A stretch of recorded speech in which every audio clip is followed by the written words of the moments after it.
In India, we have estimations that 2 lakhs people commit suicide a year, which means every 1 hour, approximately 20 people commit suicide in Indian context. That itself tells that this problem is a real serious one, and unfortunately, what's happening is the number of people committing suicide gets increased day by day.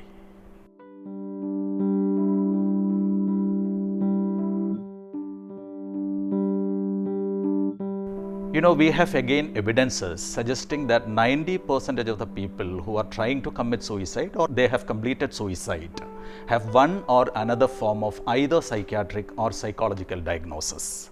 These are the people who are more vulnerable to commit suicide.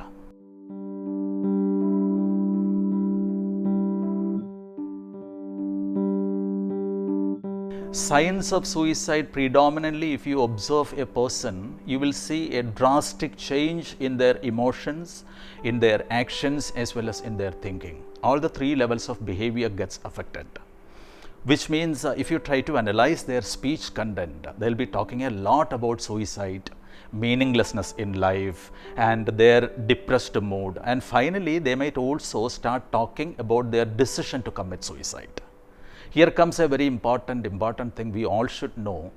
There is a general belief that people who speak about suicide will never commit suicide. But actually, that's totally wrong. People who are talking about suicide are the people, they are crying aloud for a help. Suddenly, if you see an abrupt change in their behavioral pattern, which means they stopped talking about suicide and they started showing happiness, etc., that would be the indicator that they had finally made up their mind to commit suicide.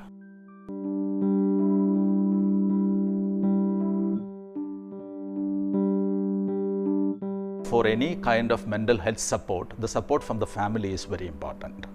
But that is not the end of it. Support at the family level includes empathy of other family members. That means you understand the problem and you accept the problem of a family member.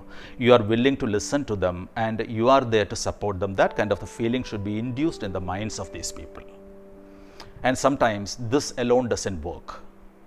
And in that situations, what is needed is a real professional support which is rendered by a competent and qualified mental health support provider. Make sure that you are taking or you are motivating the person to go to a person who is really a practicing and competent mental health professional.